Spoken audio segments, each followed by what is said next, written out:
Silver Society.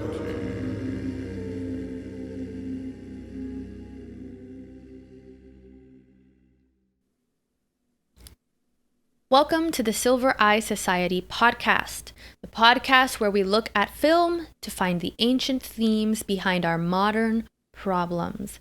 Today we're looking at a relatively ancient movie, It's a Wonderful Life. I believe this was put out in 1948. It's a long time ago. Our culture moves very fast now, so going back to a black and white movie, it's kind of like looking at a different world. The culture is different. The way people speak is different. There's a lot of things in this movie that can give us some insight into our culture today, particularly the dangers of resentment. So this is an important theme in this movie that we'll talk about in this episode. And we're also going to talk about the importance of the individual. This movie is so surprisingly relevant. So there's a lot of good older movies, but sometimes they're not necessarily relevant. You can't really connect with them as if they're that prescient. But this movie is weirdly still fresh for being so dated. So let's get into the value of the individual, the dangers of resentment, and the word of the podcast. The word of the podcast this episode is going to be a choice that you can make. Choose your own destiny in the word of the podcast. Would you like the word carol, as in a Christmas carol? Or would you like the word Yule, as in Yuletide? Or would you like to come up with your own Christmas word? Well, I would. It's your choice. This is my gift to you. Do I get to choose? Whose choice is it? Your choice. There's no one else great. here. Yeah. The viewers are here always in spirit. But not in Please time. Have some respect. Okay, not in time. They'll be here in time, but not in this time. Yuletide, because you fucked up that word earlier and you said Yuletide, and now I want to know more about the Yuletide. I won't comment on that. It's a lot that we Yule. won't comment on today. We should probably... Silence. This is a mess. We should probably explain the mess of this situation. After the word of the podcast. No. I conduct Yule. The momentum of this podcast. Yule, silence yourself. I want to let viewers know that I am not being held hostage in a small room. I am traveling and I'm visiting family, so I'm in an undisclosed location to bring you the faithful, loyal podcast you love. So please bear with us because there may be some strange technical aberrations in this exciting Christmas episode. So please, you'll continue with the word of the podcast now. You'll be responsible for a super spreader event by traveling nationally across the country and having a jolly old Christmas time. So I'm in Florida, there you go. So it actually doesn't matter. We don't hold people accountable for viruses here, like weird despots and neurotics. Yule, Old English, Geol. Maybe, I don't know. I'm going to have to learn Old English in the new year. Old English 2022. I told you we should start doing the podcast in Old English, or at least the intro. Be pretty metal. Old English was also a beverage that I used to drink in my youth. Yeah, me too, but that was very ghetto. What was it called? Old English 500 or something like that? There was a number after. Aren't they 40s? They're just called 40s. Aren't they those big cans? No, that's the ounces. They were bottles. But there was also I thought it was just, anyway, that's a different day. It's better you don't know that much. It's better we don't talk about that. Yeah, it's better. Old English Christmas Day, Christmas Tide, which is cognate with Old Norse, Jol, the name of a heathen feast, later taken over by Christianity. The Germanic word is of unknown origin. What is a heathen? What is a heathen? Isn't it just mean like a heathen's a non-Christian. A heathen would be feast? someone that is. So that's the meaning, is a non-Christian feast? feast. Huh. Correct. Yeah, you did your own little word of the podcast by we can all that. hold heathen feasts if we're non-Christians then. Every feast I have is a heathen feast. What? Then I'm having a stroke on camera. Yeah, it's not great. Okay, so we'll go ahead and just move along from the word Yule. There was something else I wanted to say about it. What was the point? I'm just trying to be. Look, man. I'm just trying to be fucking festive. I tried. Oh. Okay, if this is what you want, this is what It's you not get. related to the So I movie try to per pick se.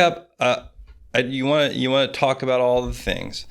I'll talk about all the things. First, I said we need to do a Christmas themed episode and have some Christmas spirit and dress up in Christmas shit. We're obviously none of it. All I have is this old T-shirt that says "'Tis the season" has a hurricane on it because it's a Florida thing. It's a Florida hurricane season. That was the best I could do. Then over the past week, I was like, I'll get a Christmas hat. You know, people have little hats like Santa Claus or elves and stuff during Christmas. I was like, I'll do that. But then I thought I won't support the Chinese Communist Party by buying a Christmas hat online. So I'm not going to do that. I'll make my own hat, I said to myself. So then what happened is I watched a YouTube video about origami, about how to make hats, but that I couldn't do that. That seemed like... You're going to make an origami Christmas hat?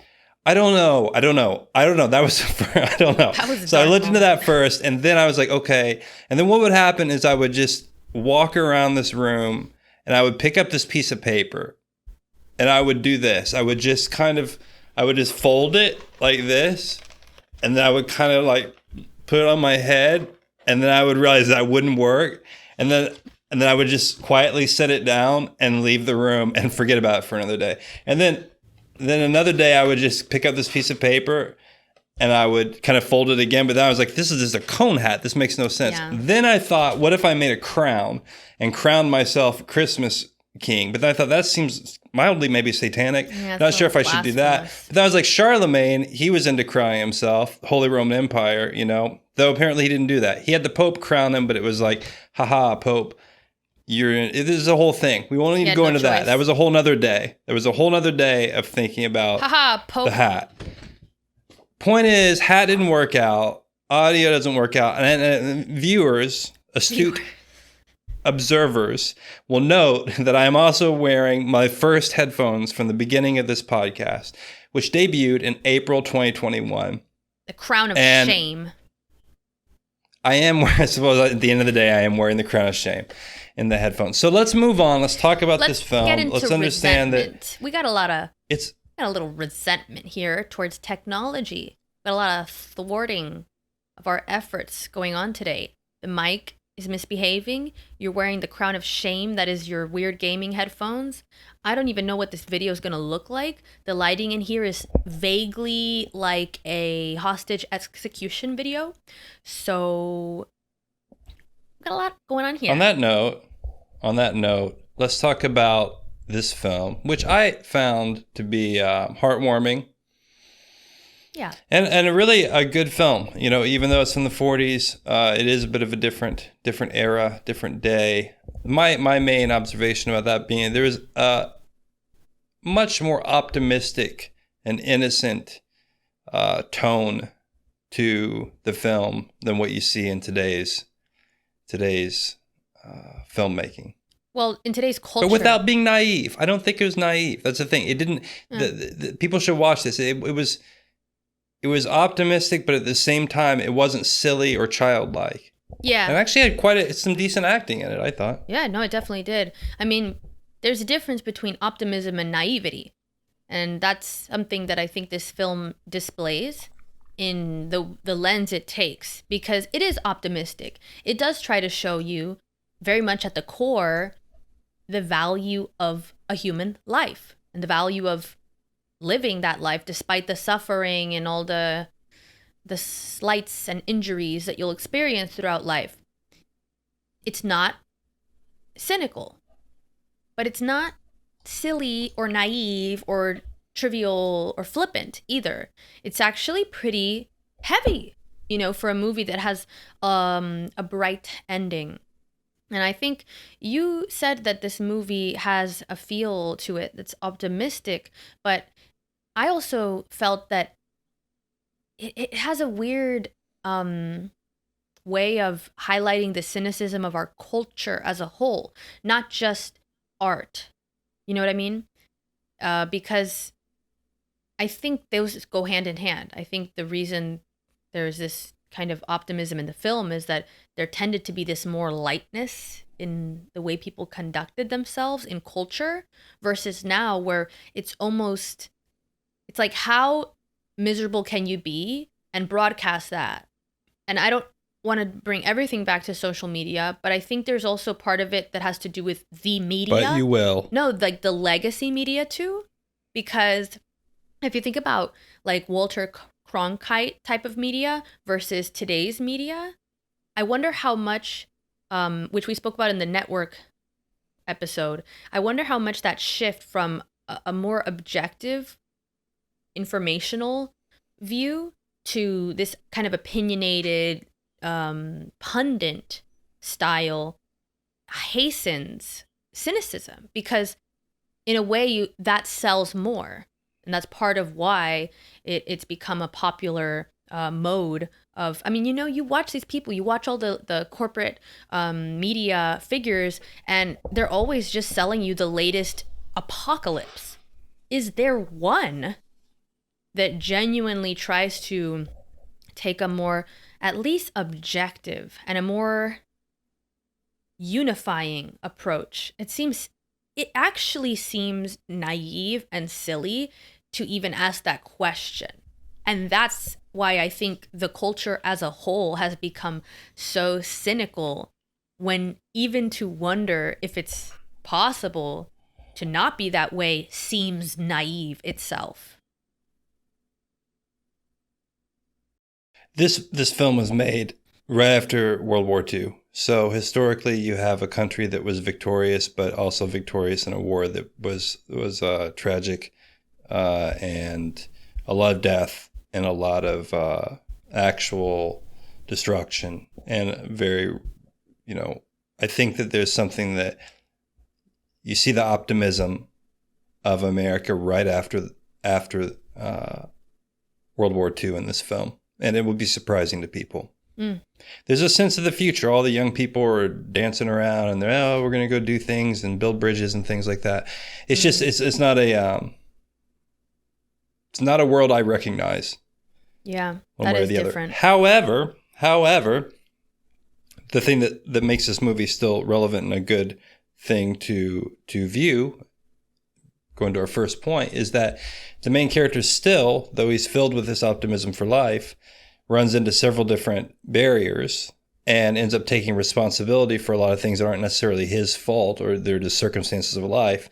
And it's actually, the film changes in tone drastically about halfway through, because this person who's kind of the hero of the film in a lot of ways, in a kind of common man, but I'm doing the right thing type of way, he actually becomes so filled with resentment that he becomes a kind of terrible person briefly in the film. And it's really a big shift, and that's why it's a great movie. So if you'd like to go ahead and carry on with that.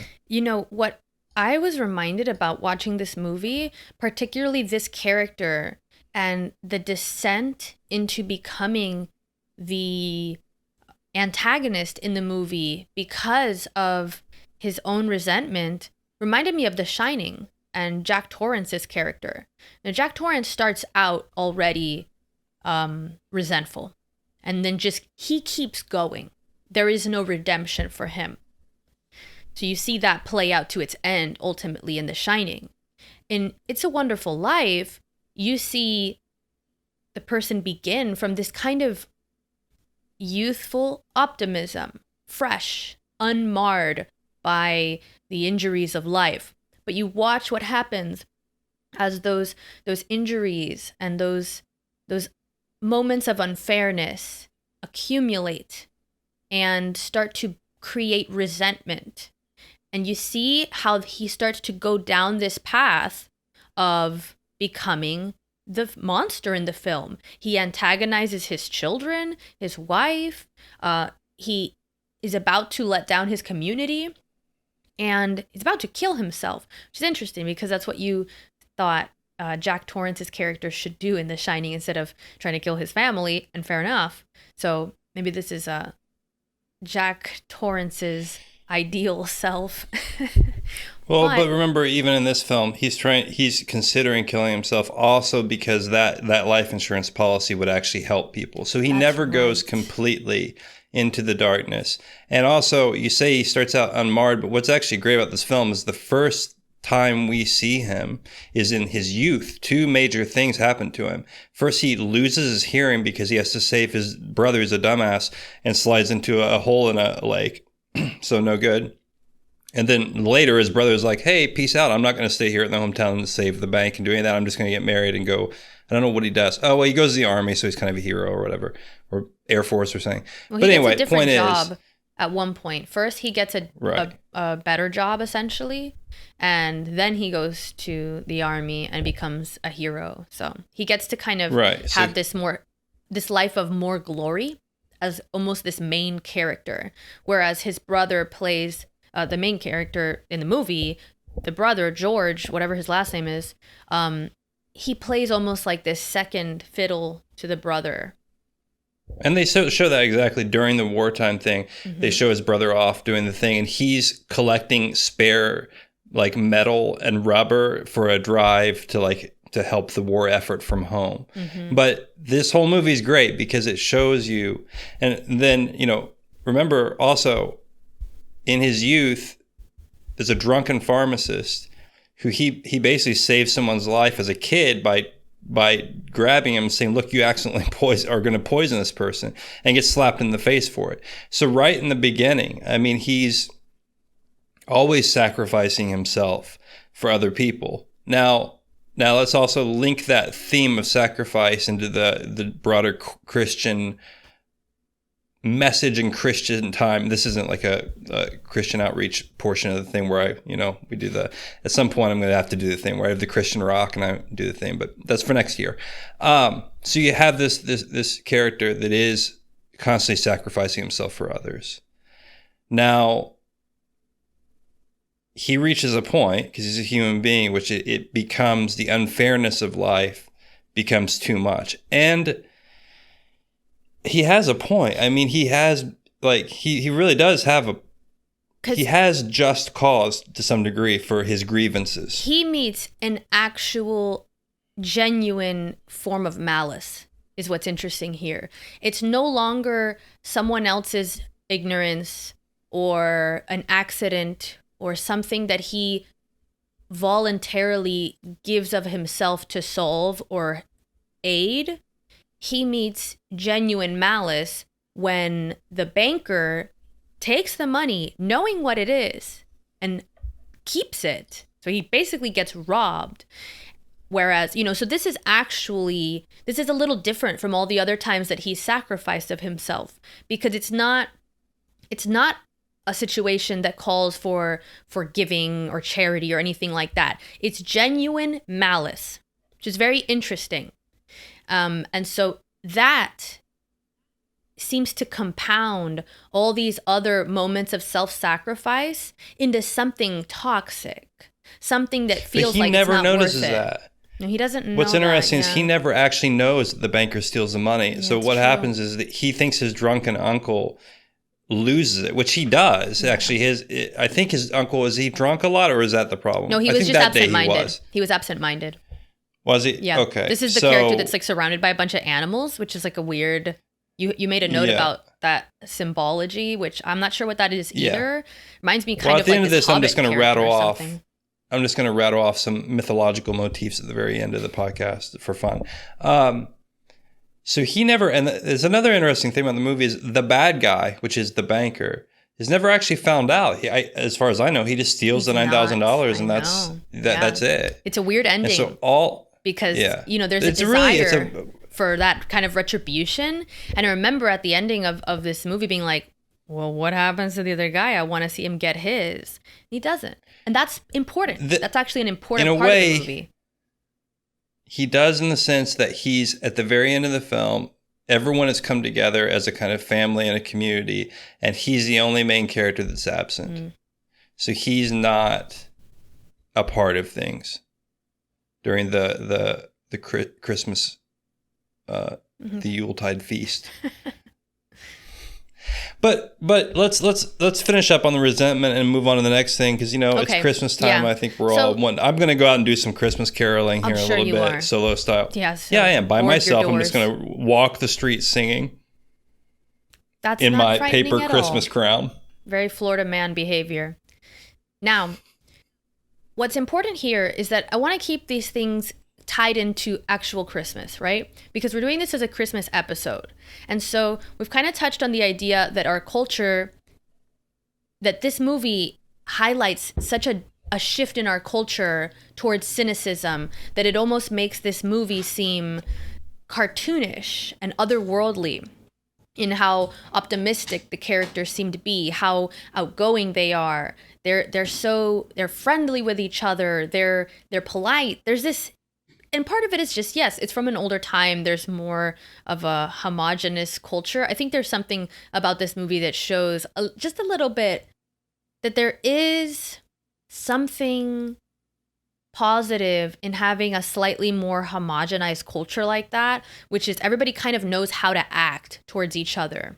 But, when you have so much freedom and so many different ways of living and being, people don't get along as much, and it is what it is. I'm not saying one is necessarily better than the other, but it does highlight a difference, because this movie, the world it takes place in, really looks like another world, like an alien world, even though it is just from another time period not so long ago. So keeping this tied into Christmas, I want to focus on this idea of resentment and cynicism and how this robs people of what life can be, essentially, the good in life. So we've touched on how resentment comes about and why this character deals with that. Now we're going to talk about how he resolves that. And it's ultimately through gratitude, which is this point that you touched on first when we were talking about this movie and making notes. He's shown what the world or what his community would be like if he had never been born, because that was his lament, was that, what's the point of my existence? I might as well not exist, which is an interesting point for a movie that's this old, because it's this kind of age-old nihilistic dilemma of, well, what's the point of me existing? Because that's the pinnacle of nihilism to me, essentially, is that there's no point. So why exist? It's not the same as absurdism, which is there's no point. So do whatever you want, enjoy, make it what you like. It's there's no point, period. It's a much more dark approach, because it really makes you question why you're sticking around. And so that is what he does. And it's through gratitude that he realizes why he sticks around. So what do you think about that? Because you're the one that wrote more extensive notes on that. On the issue of gratitude Mm-hmm. as a way to resolve resentment. Mm-hmm. Well, most of us can't be visited by a well-intentioned but bumbling angel named, what is it, Clarence, Mm-hmm. Who can show us how the world would be much worse. Further, to be fair, harsh thing coming up. Oh boy. Not entirely sure that it would always work out as well for a lot of people. Like That's fair. and I mean, look, I don't know. So, using this framework, if you think that because this town gets kind of turned into this kind of like pseudo, I don't know, Las Vegas, like all of a sudden everyone's now like gambling and out at the speakeasy, and being dancing and being arrested or whatever. But if that's the world we kind of do live in now, this kind of like hollow hedonistic world, which somewhat is, but it's also kind of lame. That's the world we live in now. Then if we're using the framework of this movie, doesn't that mean that there are a bunch of people that should have died and then the world would have been better off? technically. I mean, I'm not yeah. going to say for sure. I don't know for sure. It's not for me to judge. That's one thing I know, is that I am not the judge of people and whether they should exist or not. Ultimately, we all are only just judging the merits of our own existence. Yeah. Well, this is the argument of like, if you could go back in time and kill baby Hitler, like, would you? And it's like, okay, on the one hand, if the idea is that Hitler would just not exist, then yeah, you would kill baby Hitler. But what if baby Hitler somehow crazily prevented an even worse circumstance, which is kind of hard to imagine. But there is this potential with everything that we don't know what we don't know. We don't know if the worst is actually the worst, or if the worst is still bad, but preventing something even worse that we have not even been able to imagine. So there's this argument too, like, yeah, maybe there are some people that the world would be better off without, but that's not for us to pretend that we know, I guess. I don't know. I don't want to get into a too new agey of a thing, but there is a danger in being so comfortable with thinking that you know how things would have gone in a situation if you change that situation. I think it makes you reckless, you know? So again, going back to the idea of we don't have clearance. It's a very strange film. I'm glad we watched this. And by the way, a note to our viewers who voted on this, because we gave our viewers a choice. Mm-hmm. Vote on this or the Christmas Carol, whatever the name of the movie. Yeah. And they chose this. And I didn't really know anything. I'd heard that this was a good film kind of in the background. I never watched it. Mm-hmm. It's a surprisingly innovative and strange movie. It begins with this kind of almost weird, kind of comical, but science fiction-y look at space where God is talking to angels and there's little light beams that go. And it's really cool. Fun. If people haven't seen this, they should watch it. But assuming that you're not going to be visited by your guardian angel to tell you whether or not you should live or not. Well, my Christmas message to you is go ahead and live. And do the best you can. I'll bring that before I go out to the streets to carol and bring joy to the world. I'll bring that positive message to you and our viewers, because I'm not known for my positivity. Some may say I'm known on this podcast as the absurdist solution to the existential crisis, which is all of our realities. Some may say that, others may not. I don't know.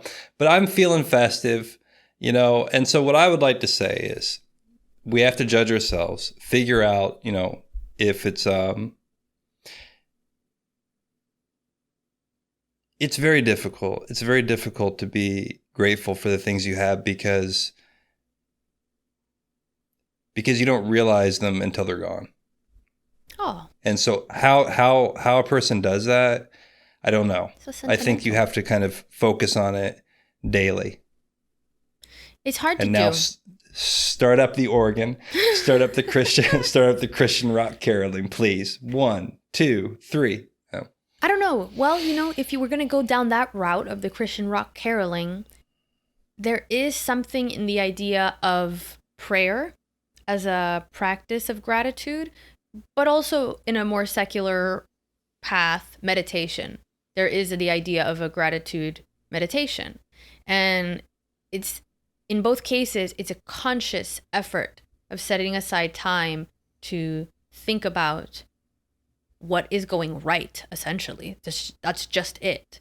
And part of the problem is that as humans, we are just designed with this negative bias to focus on what's wrong and what we don't have and what could be better. And that's in a way good, because if not, we just like lay in fields and hang out forever. We'd have nothing that we have if we didn't have this incessant desire for more.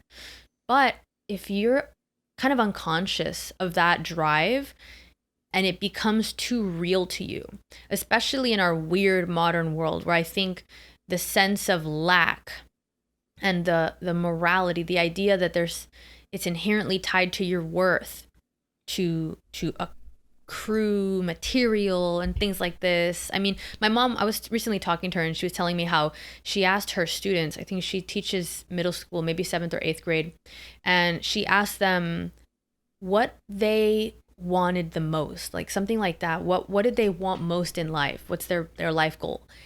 All of them, every single student gave her the same answer or a variation of that answer. And it was just money, success. These are That's middle odd. schoolers. Yeah, it's fucking weird. It's fucking weird. You know what I always answer when people ask me what is best in life?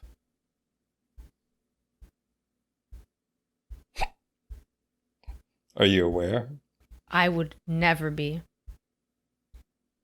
We'll leave that for some people know just from what I said. Some people know the mystery of what I just said, and they're laughing right now. There's very few, but some people know what that reference is to a movie, and we will cover that movie in the future. I just want everyone to know. She doesn't know. Look at this Christmas prank being played on her. But anyway, some people, your mom should have asked the students what is best in life. That's how she should have framed it. Exactly like that. I don't know what the fuck is going on. Moving on. Anyway, so number one. So all the kids are fucked. They have problems. Yeah, Like, this is a but crazy they thing. also are in 8th grade or whatever. Who cares what they think? They're dumb. Because they're going to be adults. Hello? Like, this is frightening. Maybe. Some of them. Yeah, maybe. I mean, if they don't go Some the of them route won't of make it. It's a Wonderful Life. They Some don't of them won't make parents. it. Yeah. I mean, that's true, I guess. I have a really hard time being positive about things. Yeah, you needed this movie. I did. I That's why you really resonated with I it. liked it. I thought it was great. Anyway, So all your your mom's students or love money or whatever. Look, Yeah. I mean, I don't know if your mom teaches mainly poor kids or whatever, but like when you're poor, that does become more of a thing. You know, like you are focused a little bit more on money because life is hard. So I don't know who she teaches or whatever. If this is in the forest or in the city, but anyway, you know. I mean, so they're not rich. It's a public school, but there's a variety of socioeconomic levels in the classroom. It's just kind of weird, though, I think, for kids in that age to be so unanimously focused on what is ultimately a mistake, because even to define it that way, your goal is never just generally success or just generally money. That's a flawed goal. It's the kind of goal that you get there and realize, oh, this is a never-ending goal. You know, it's not actually satisfactory. It has to be something that's more meaningful than that. And then you make money from that while doing the meaningful thing that you actually enjoy. So I don't know. It seems like I blame partially the culture, because I think that there's part of this culture of, I don't know, it's just this same stuff that used to be more cool to talk about in the 90s, which is like, oh, consumerism and materialism. Now it seems cliche to talk about those things, but they didn't get resolved. They just got buried over with so many more seemingly urgent problems. It's almost like we just accepted the poison of a consumeristic culture and said, shut up and embrace it. You know, it's weird. Or figure it out, or you don't. should go or into either your way. mom's class. Just go and ask to teach them for a day and say, you have accepted the poison of modern consumerism. Just tell them that. I don't know. Again, they're 8th grade children. You know, viewers can check back into our previous episodes on the Dead Poet Society and Those several kids were others cool. where. Yeah, well, and also I already proposed a solution to this, which is I'm going to create an academy for children to learn. All right, we need to basic rein survival. it in. Yes, Okay. our viewers Rein can it go. in. Our viewers can watch the Dead Poets Society episode 1, 2. I don't know which one. Watch them both, and they can learn more We have about your 3. academy. Yeah, but one of them is not out yet. Well, it probably will be at the Very time. well. So the point is, Be I think grateful. the point is, Don't be like Yeah. my mom's students. Don't be like Don't those be like ungrateful that. children. Be don't grateful. be like that. Whatever, man. The thing is, look, it's a more interesting point than just like, I'll be grateful, because it's just like, you know what I was doing recently? I was writing something for someone. Don't ask for details about it. But essentially, I had to I write won't. about the scientific invention of electricity, and I realized as I actually spent some time writing about this scientific invention, this whatever discovery, that it's the kind of discovery that is so massive that you no longer even know what it means to not have it. There are certain things in our life that are so great and powerful. It's like air.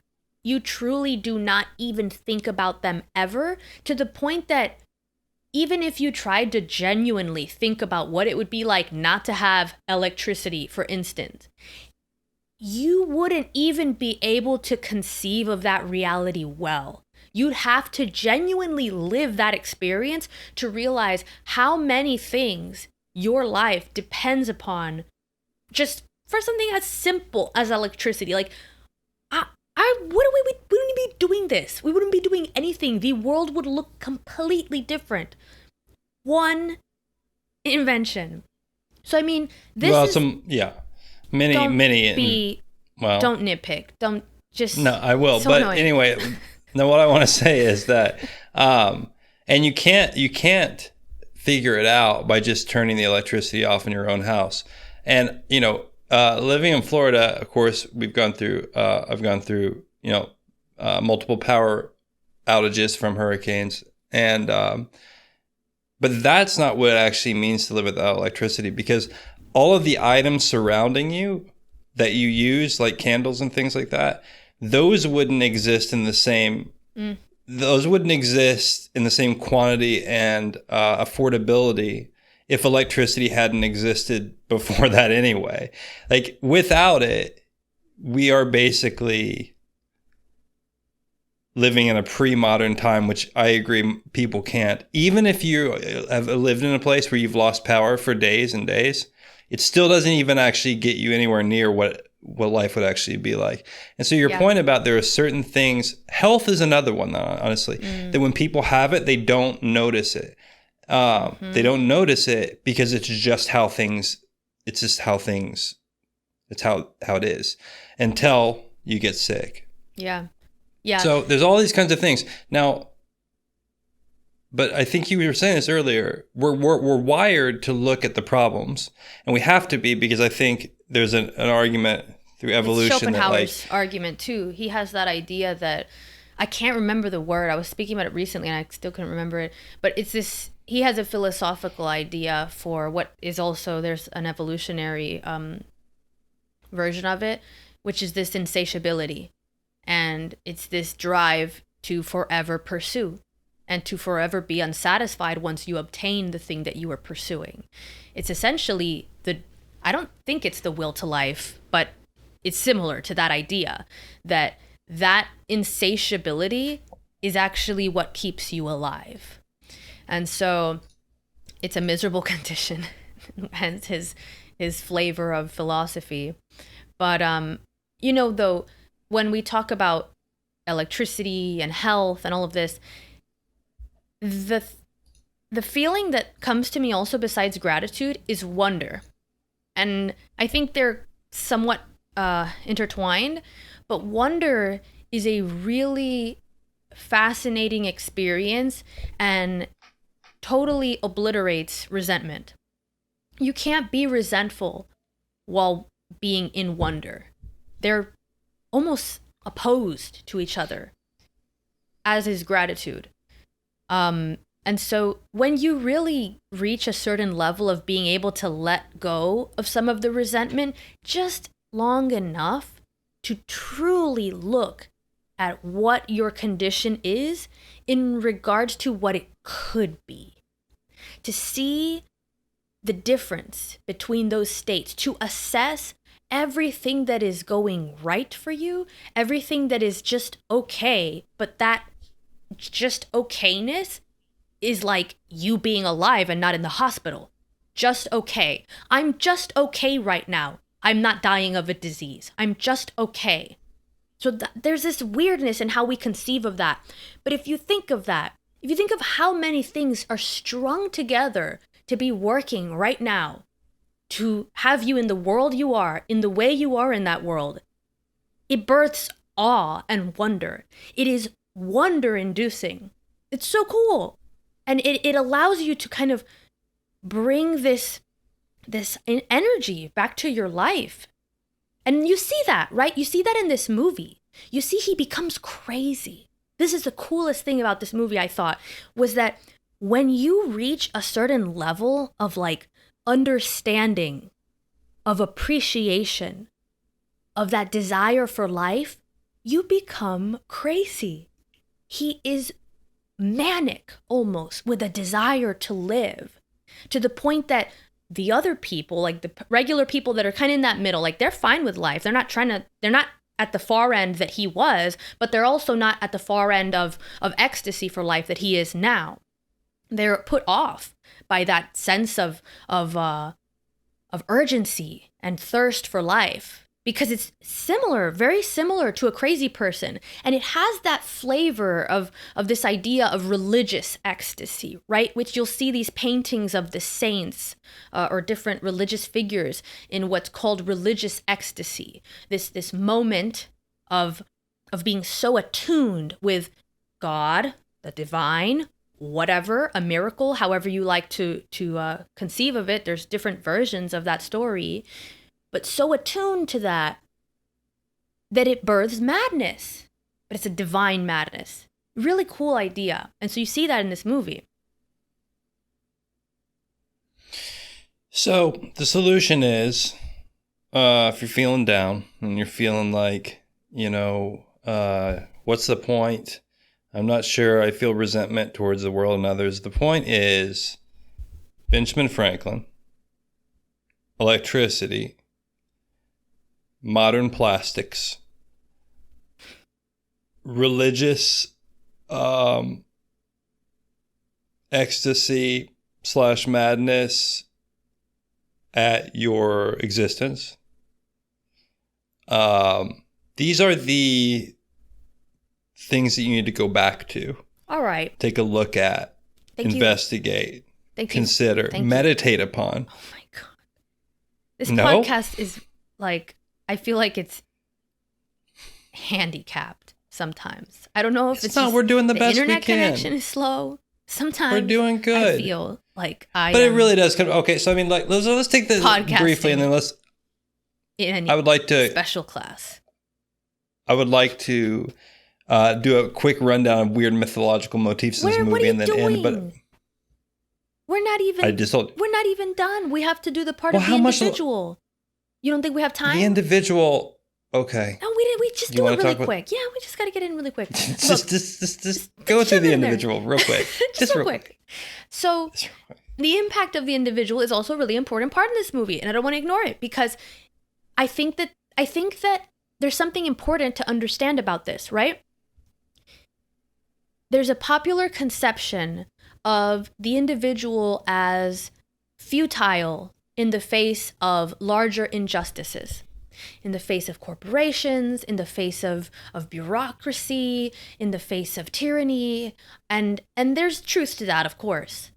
But I think that there's a dangerous other side to dismissing the impact that the individual can have, which is, if you believe that the individual has so little power to affect their world, the reverse of that is believing that the individual themselves doesn't have that much power and is in some ways disposable for creating a larger tool to go against these things that the individual apparently cannot. And I think that's flawed. And I think this movie thinks that's flawed, because this movie shows, in a way, there is that, right? He is this single man going against this, in a way, larger power, this big banker who has the power. He owns everything else in the town. It's just his bank going against the larger banker's bank. That's it. And that's what they say in the movie. That's like, this is the one thing that he doesn't own. And so when the angel shows him, this is what it would be like if you weren't around, the town is named Pottersville after the banker, because now he owns everything. And so there's this idea of, can the individual be of worth? Is the individual useful at all in trying to push against something much bigger than it. And this is also kind of like this biblical allusion, right? The David and Goliath motif. And so I saw that as important because it's tied in with cynicism. There's something very, I want to say glorious. This is the word that just popped into my head. There's something very glorious about ascertaining the value of the individual. There's something weird about it. It almost requires faith. It's almost like you have to have faith that this single human can be of worth in standing up to something quite obviously much larger and more powerful than it.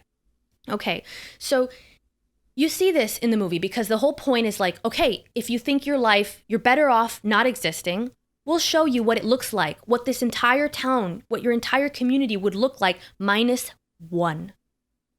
And now, of course, you can be cynical and be like, oh, well, there's some people -1 would be better off without them. We're going to get into that. I have a point for that.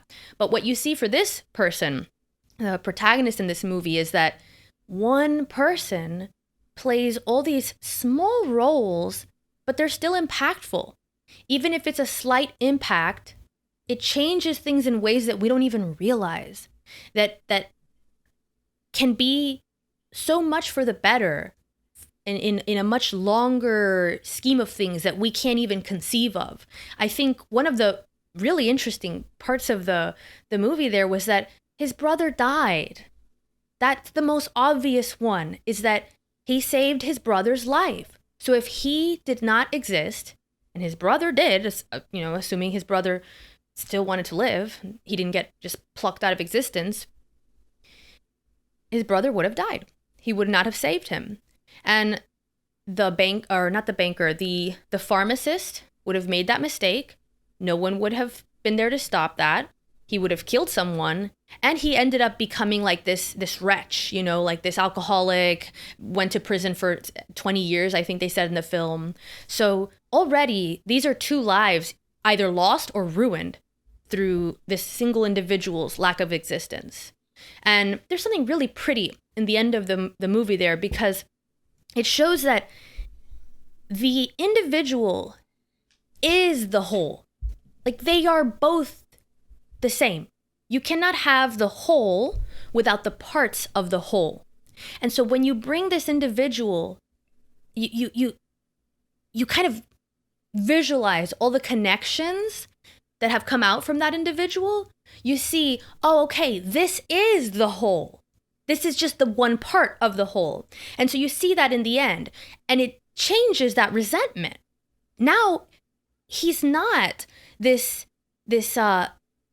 loser who sacrificed his glory so that his brother could go off and be the hero and live the big life. He is the reason his brother was the hero. His brother wouldn't have existed if it wasn't for him. So, and you see the brother kind of says that. He says, I want to cry. I think I cried at this part of the movie. I teared up. His brother even says, he's the richest man in this city or whatever. And it's this idea that, oh, he has all this money, but you realize that contrasted to the banker character, right? Which he's technically the richest man. There's this idea that this individual is rich in something different. He's rich in both all the money they've brought in him. So now he has exactly the same money that the banker took from him, but he's rich in all these connections that have come back to him. He's a part of the whole that is valuable. It's so powerful.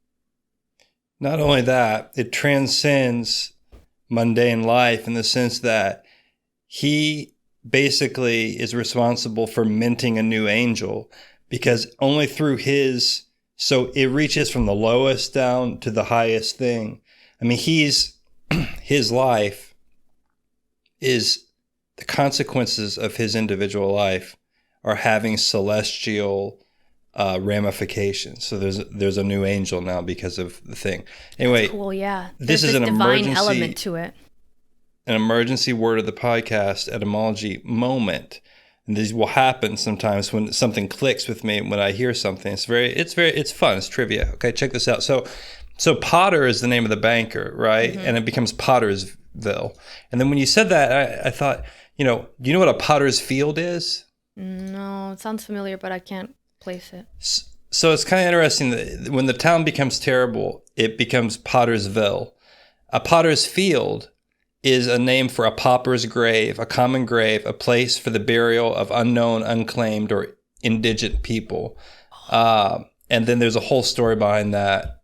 That's really interesting. Coming from the Bible. But so I think that's a cool thing that they did, which was that now this town has become the grave of impoverished the common man. because of the there's also this thing triumph of the banker. That this character says, Potter, he's very against the idea of there being value in the average person. He even says something to the main character. He says, all these people that you think are so valuable, they'd run you out of town in a second. Because when he knows that the main character doesn't have the money, and that's other people's money because it's a bank. He's like, these people that you think they're so noble, they're so valuable, they'll turn on you.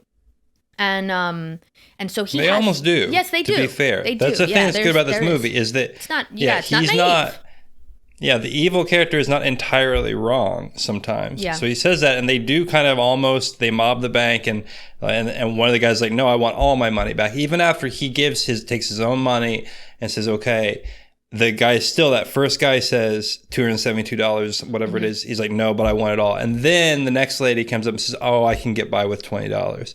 And things start to kind of work out. Yeah. But then another point of this movie where there's these face-offs between this character and the protagonist and the antagonist. The quote is, what does he say?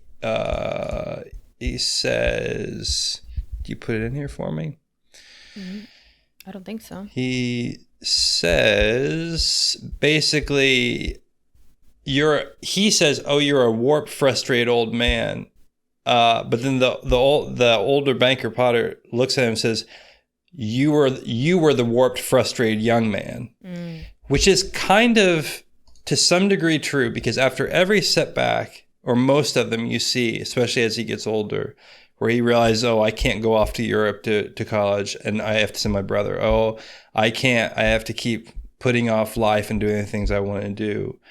There is that the truth of that it culminates in this near suicide. Mm-hmm.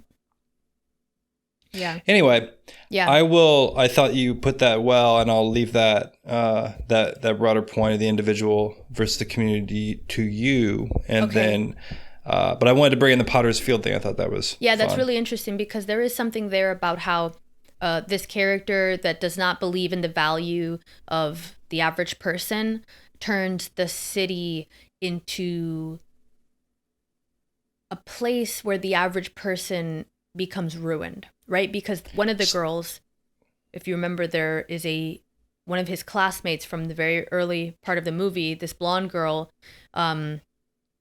she is one of the people getting arrested. Yeah. That's what they would call right, yeah. back in the day. Something like that. So this story, though, is based on, apparently, the idea of betraying Christ. Judas gets his 30 pieces of silver or whatever, right? Now, I didn't know this because it's been a long time since I actually read these stories. But apparently then Judas feels bad. Remember, so in the story, this is on the Potter's Field thing. So he gets paid off, essentially, to betray Jesus, right? But then he feels bad afterwards, and he takes the silver, and he actually gives it back to the temple, or gives it to the temple. I don't know who gave him the money in the first place.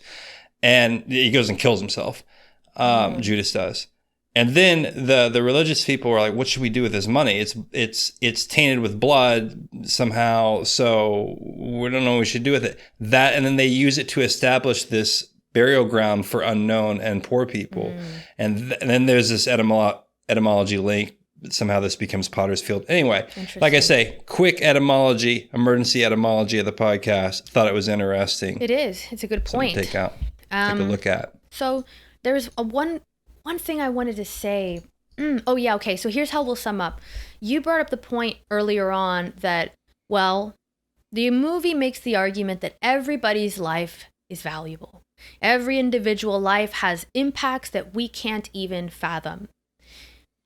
But you brought up the point that sometimes those impacts may be bad And perhaps if that individual did not exist, those bad impacts would be gone. I think that the way you understand that, that's true. That's most likely true. But the way that you understand that is not to say that there's no inherent value to the individual, or that the idea that an individual life can be impactful is something that's worth, holding as a belief. It's not to discount that idea. It's to live your life in a way that you're not that life, that you would be better off not existing. You should aim to have a life that, should it not exist, it would make the world worse. That's the point. Like, that's actually a beautiful point. It's better for the point that the individual life has so much value and impact if there is an other side to it that can make it something that is terrible and a horrible impact. Because then it allows for the potential of both.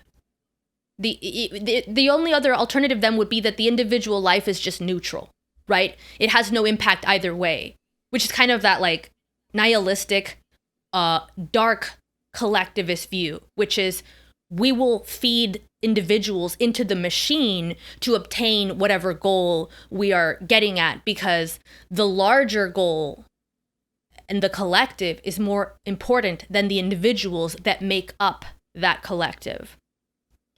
I don't subscribe to that idea. I think that this movie is very interesting in how much it displays a beautiful side to the philosophy of individualism. It gives you the point for why you live life well. You want to be able to have the good impact on the world. If your life was gone, you would want that to be a loss, not a benefit. So there you go. That's the point. That's the point for now. That's the point for this Christmas season. That's the point for our modern way of looking at things. To go back briefly to something that and we'll deal with in the future. Conan the Barbarian doesn't think that's the point. When Conan the Barbarian is asked what is good in life, he's not necessarily looking to the good. But we'll deal with that in the year 2022. That's what the year is coming up, right? Yes, it is. 2022. Yes, thank you. Special needs podcast. I would like to see a very Conan Christmas. I would like to see a remake. Because they did a remake. I didn't watch it. It looked terrible. I'd like to see a Christmas themed Conan movie. It'd be difficult to deal with. Anyway, should we go with some mythological motifs in the podcast, or would you like to just go ahead and just... No, rattle them off. Questions. Okay, I will rattle them off. So I thought these were odd little things in here. So he gets married, his new wife, and the day ends with them giving all the money away they were going to do the honeymoon thing with, right? And then there's this weird thing where they talk about they have $2 left. And he characterizes each one of them as the papa dollar and the mama dollar. And then they're going to put them inside the safe to breed and produce more money. I don't remember that part really well. It's I'm just going to say each of these and leave them for other. You can briefly comment and other viewers can think about this.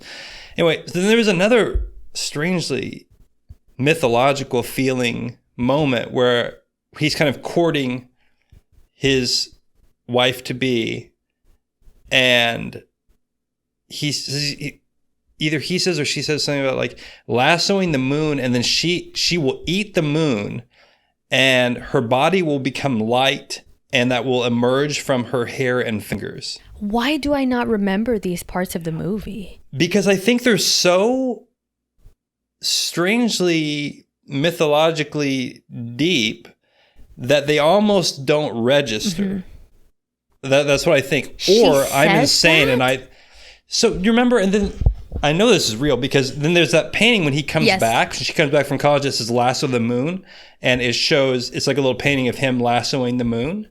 It's something he says to her that night that his father dies. And right before that, and then of course they break apart and then she comes up from college. So is this a very, obviously we're not going to go into the depth of all this, but the feminine being oftentimes represented with the moon, not in ancient Egypt, actually, I don't think, different. But so I thought that was interesting. Then if you notice, there's a point in the film where Potter is faced off with the main guy who was his name George. Is that what it is? Yes. And there's a skull sitting on his desk. I don't know if you noticed that. I don't remember. But there's a that. miniature skull sitting on Potter's desk as he tells him, I think it's in that conversation where he says, you were the warped. There's so many little things that they do in this movie and that I thought was really great. So you should take a look out for that. Now I'm going to reach a little farther for the last couple.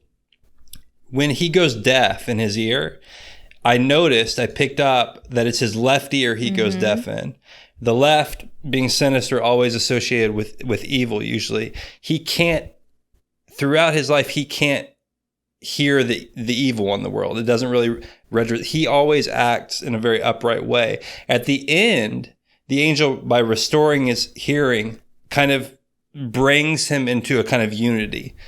Because that's what happens. It's not only that, he actually gets healed.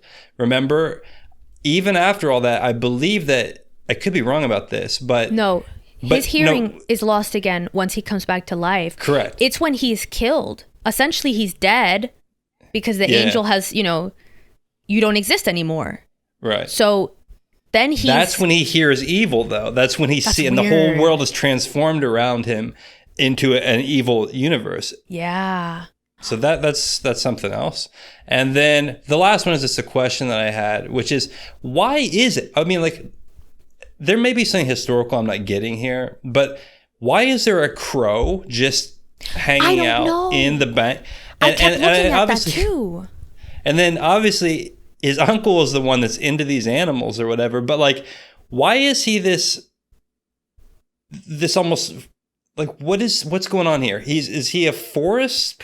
Like something's going on there that I didn't look into. I know there are very weird. It's a very strange character. He's surrounded by animals in his study when George goes to see him, and it's this very shrew character that's like mole-ish almost. He's like fat and jittery and forgetful, like hamster-like. I don't know. But then there's this crow, which is kind of ominous, strange, like Edgar Allan Poe vibe animal to have hanging around with you, and no one actually mentions it. That's the most interesting part. It's just there. It's weird. It's almost like it's weird when there's things in movies like that where they're just there and they're blatantly crazy, but there's no mention of it, because it's kind of like, what reality is this? Is this reality? What realm is this? It calls into question what kind of reality is in the film. And how close to reality the scene is when there are things that are very much not in reality and not addressed as not being in reality. It's like, is this a different reality? You know what I mean? Did you decide to take a more relaxed posture for this mythological rundown by taking the microphone and just leaning back? It's a good style. Yeah, I did. Good style. But anyway, that's... lay it back for Christmas. We're grateful. We're enjoying. We're over the technical issues here. Probably some noises from me grabbing the mic, but that's okay. You're grateful to have a podcast. Better something than none, we hope. Better something than none, we hope, is my Christmas message to all of you. And to all of you, a good night.